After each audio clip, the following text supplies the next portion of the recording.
Γεια σας! Τι κάνετε?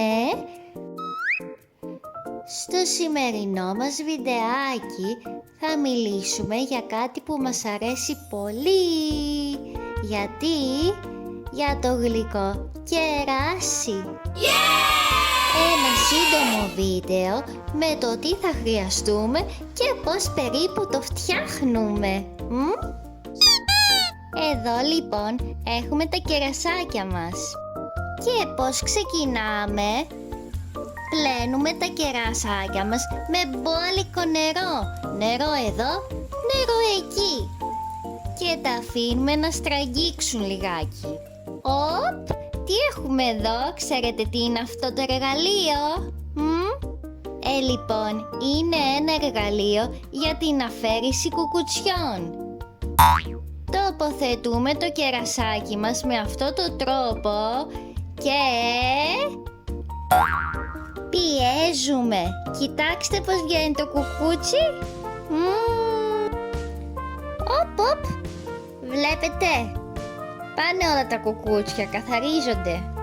Με τον ίδιο τρόπο συνεχίζουμε και βγάζουμε κουκούτσια και πολλά κουκούτσια ακόμη από όλα τα κεράσια. Εδώ βλέπετε το έχω πάρει το κολλάι και συνεχίζω έτσι ακάθεκτη. Βγάζω κουκούτσια και ο Θεός βοηθός. Θα με βλέπουν τα κεράσια και θα φοβούνται στο τέλος έτσι που τα ζουλάω. Να είναι καλά ο κουκουτσογάλτης φυσικά, γιατί όταν ήμουν μικρή θυμάμαι με τη μαμά μου κάθε φορά τα βγάζαμε με πιαστράκια και μας βγαίναν τα χέρια.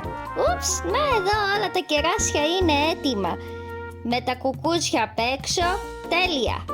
Αφού τα καθαρίσαμε, τα βάζουμε μέσα στην κατσαρόλα και προσθέτουμε τη ζάχαρη. Τι ωραία που φαίνονται. Παπα, είναι λες και βλέπουμε ένα βουνό από ζάχαρη και κεράσια. Η ζάχαρη εδώ ήδη έχει λιώσει. Και εδώ τα κερασάκια κάνουν το καυτό λουτρό τους.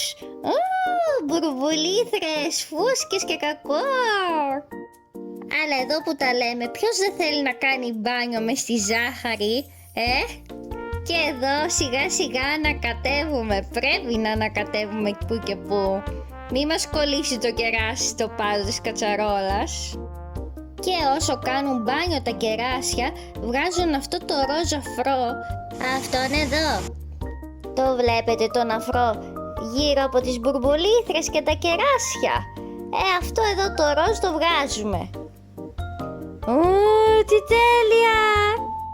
Μου φαίνεται μετά τα λουτρά και αυτά τα χαμάμ εδώ τα κερασάκια μας θα ζητάνε να τους κάνουν και μασάζ στο τέλος.